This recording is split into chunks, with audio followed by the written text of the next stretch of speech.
Myths of the Machine is brought to you by our sponsor, Mighty Man Limited.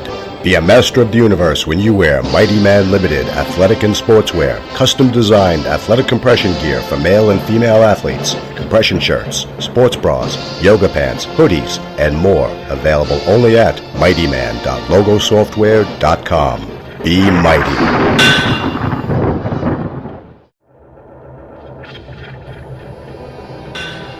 Since the time when men gathered around campfires and told tales of the warriors who challenged the monsters that gather in the dark. The mighty men who fought alongside the gods, some rising to victory, others falling to the abyss.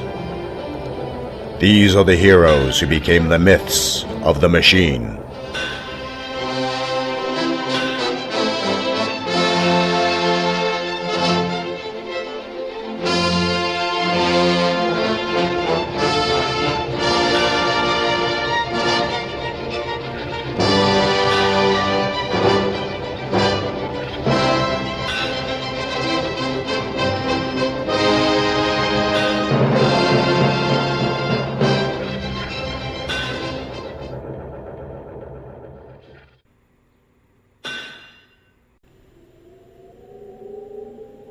The vessel's quantum entanglement generators came online, its outer skin now pulsing with energies siphoned from infinite realities. The traveler, his fingers in seamless gloves, flexing and relaxing as his right thumb hovered over the plunge trigger that would direct the quantum entanglement energies into the well's temporal resonance targeting array.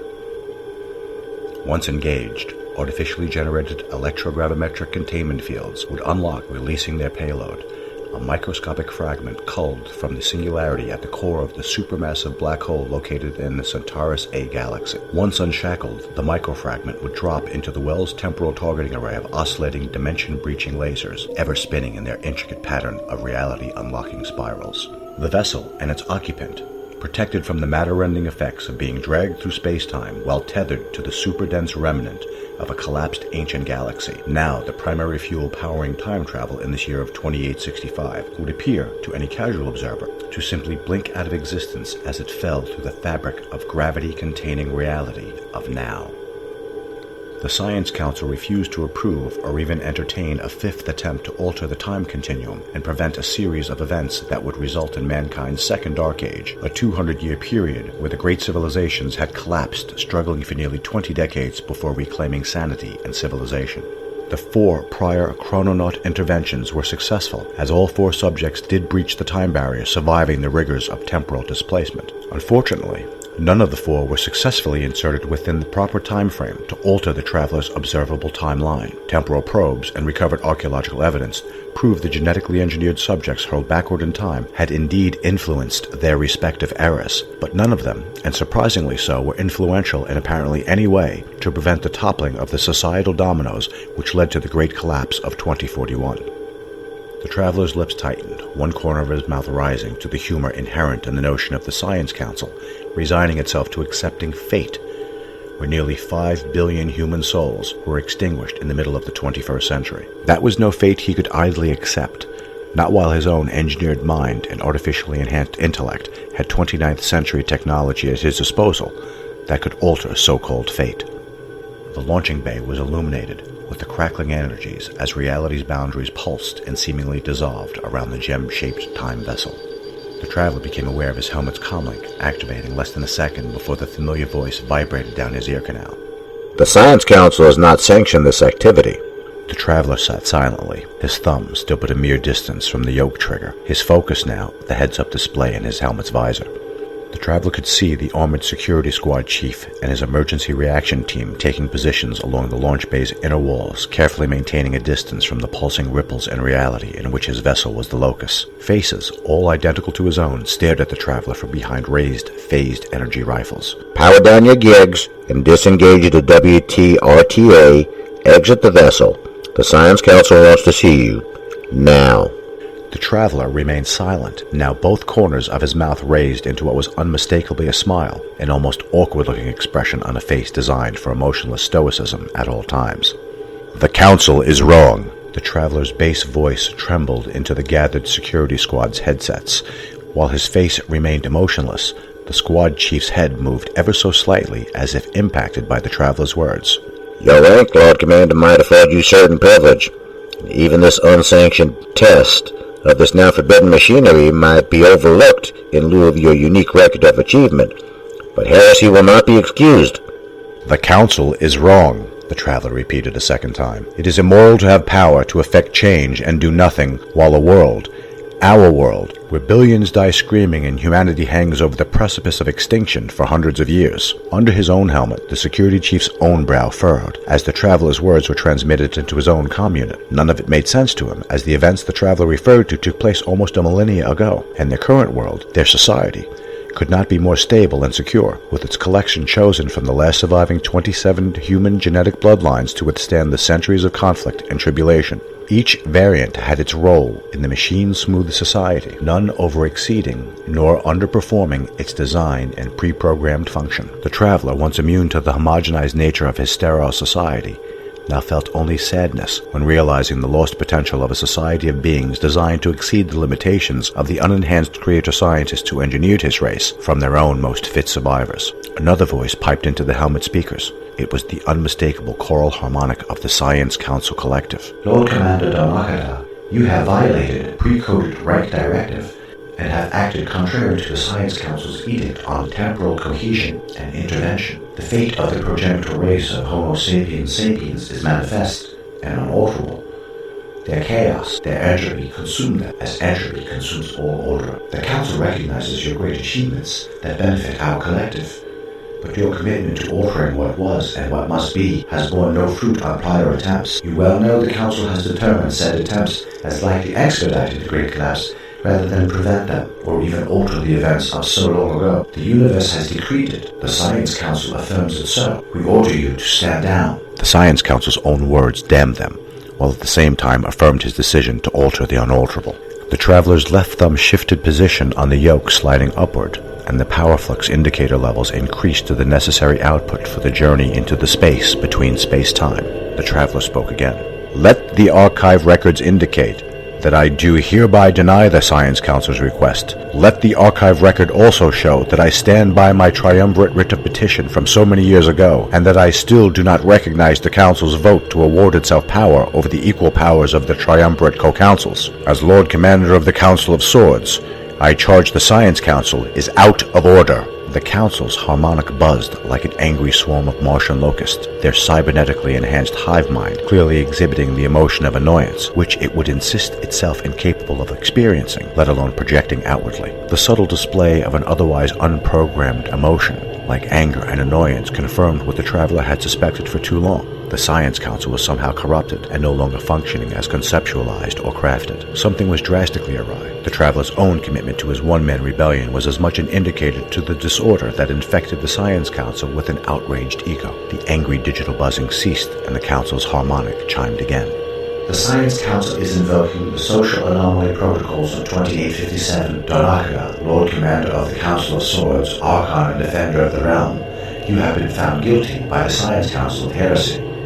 You are ordered to stand down and submit to the Science Council's Genome Evaluation Review. The traveler thought it was preposterous that the Science Council would be so incensed as to dredge up a 120-year-old directive that became outmoded 40 years before his own incept date and that birth. It defied all statistical odds that any anomaly in his engineered physiology could have remained undetected or undiscovered after almost 80 years of routine medical reconstruction and subsequent review. Besides, it was only 4 years since his return from the deep space expedition to Centaurus A, the supermassive black hole, where he had mined the super-dense time-spanning material. The injuries he had sustained upon his return to Earth were well documented and instantly available to the Council's hive-brain scrutiny whenever they wished, and at the speed of thought already inhumanly advanced by biological engineering similar to his own, now further supplemented by the cybernetic connections that kept the Science Council in constant uplink to each other and the never-ending flow of data provided by every electronic data source on the planet.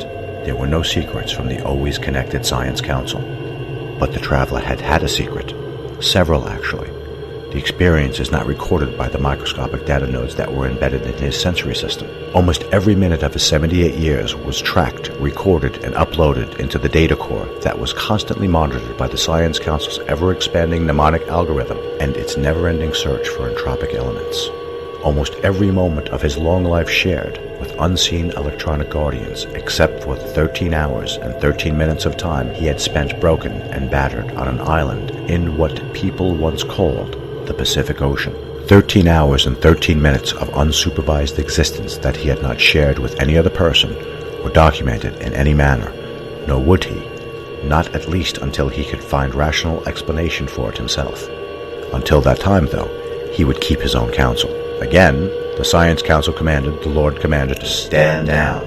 "Request denied," was the traveler's reply. Angry buzzing supplemented the increasing angry chorus collective. "We are the Science Council of New Atlantia, Lord Commander. Archon or no, we will not be defied by you any longer. Stand!" Before the Science Council could issue its order, they were interrupted by the traveler's own voice. "Go to hell!" And his right thumb hit the yoke's plunger trigger, connecting infinite power resources to the cycling laser probes that would scan multiple realities until his vessel had reached the ultimate destination so many years in mankind's past. Just as he had witnessed nearly 12 times in his recent past, monitors showed the progress of the Wells Temporal Resonance Targeting Array aligned the ship's quantum frequency to that of the ages-old artifact held in its own electromagnetic stasis field. Once its indicator resonance found a match, spindles of lasers reached out across infinity. He had a lock. Matching quantum harmonies pulsed along one laser branch, then another, and another, until a strobing bridge of pulsing laser light coalesced into a single pathway, creating an unmistakably direct path from the target now to itself in the past.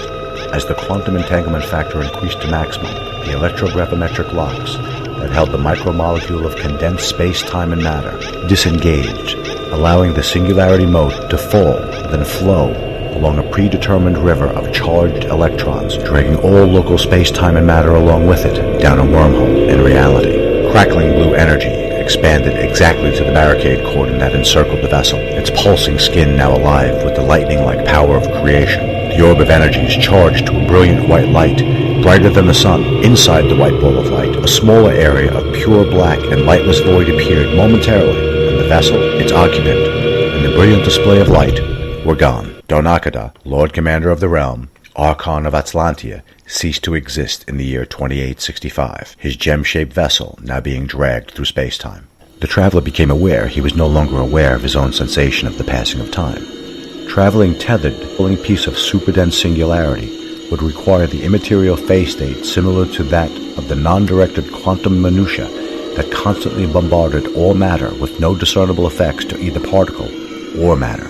The sensation of nausea associated with an infinitely falling roller coaster car assailed him, and it was all he could feel for the duration. Biomimetic circuitry would monitor the temporal targeting resonance input, and at the right moment, phase pulsed the laser emitters, allowing the vessel to distance itself from the falling singularity, that one might continue its infinite drop through the gravimetric spacetime, where the other returns to reality at the moment of targeted time. The vessel shuddered, first once, then again, and the traveler began to feel less disconnected to reality. The sensation of nausea grown in intensity. The vessel shook with an uncontrollable force, and it was all the traveler could do to stop his own jaw from flapping open and slapping itself shut again. He could begin to see reality coalesce around the vessel. It looked like he too would arrive in the past intact, had the 4 prior clones that had been sent back in time, only with the Science Council's approval.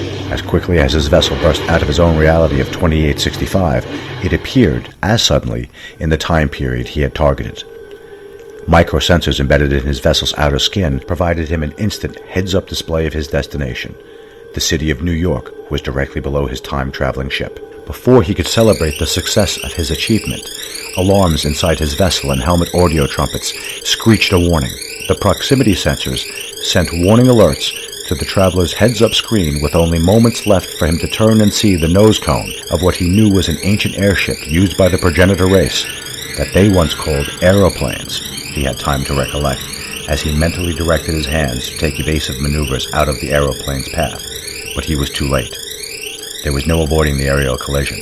Eyes designed to see an insect wing as it flew across a field witnessed in detail the final moments of the man piloting his craft into the travelers. He could see the terrified look on the bearded pilot's face as he too realized the imminent collision just a fraction of a second before it had occurred. The angular corner ridge of the time vessel cut into the airliner's cockpit, catching the pilot's open mouth, instantly atomizing the man's face like any bug impacted on a windscreen. the two vessels now creating a horrible shrieking and shattering of aluminum and unknown